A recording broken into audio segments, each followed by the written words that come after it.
if there's 24 hours in the day, and if I was kind of working for 24 hours, I'd be in this chair for 23 of them.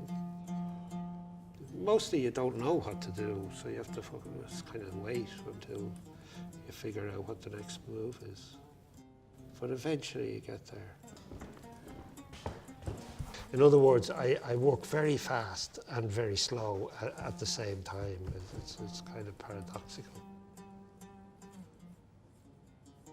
And I mean, mostly you're looking to be surprised. You're looking for a surprise. You're looking for something that you didn't know was there. Now I have a bell ringing, and I better go answer the door. Excuse me. Okay. He's early, the bastard.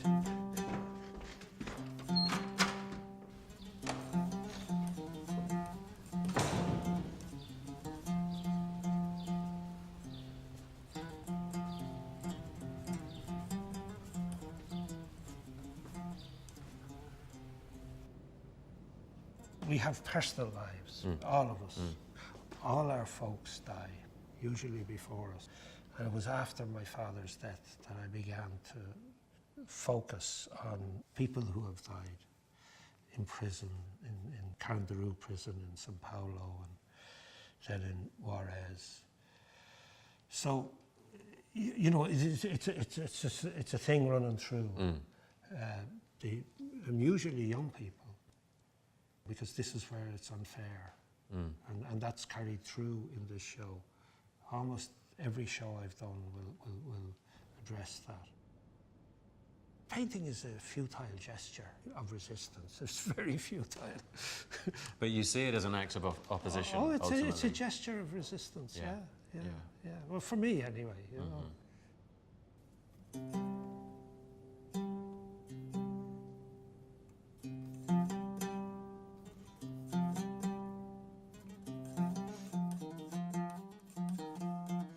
A lot of your work, including the work in this show, has a very strong political orientation. How do you use painting to make political messages, political statements?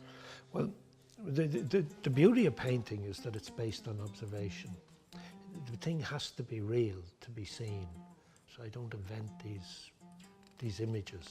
We'll find them, usually by photography, sometimes found, sometimes taken myself.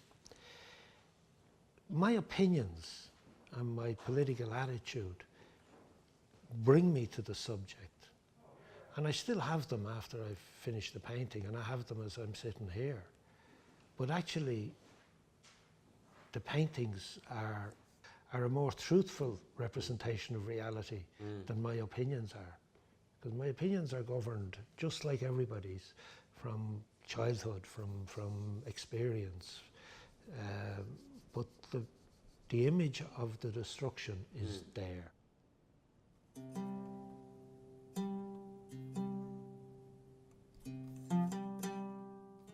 My opinions are subjective, and while they are my opinions and I'm proud to hold them and I'm not ashamed of them, they don't necessarily belong in the exhibition.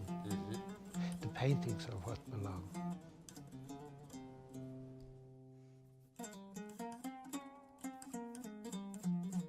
There has been continuous war throughout my lifetime. The most recent one was Syria. And I said, I need to go and look at this as close as I can, because I hadn't looked at the others.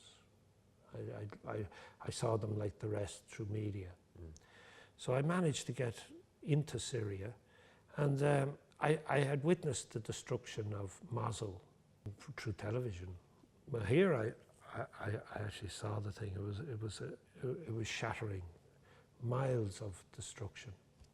The way Aleppo is perceived in the West is as that this was a war crime committed by the Russians and the Assad government. Whereas when they did the same thing earlier to Mosul, to the same enemies, to the same guys, it was liberation. Because it was the US. Yeah. And that's the double think.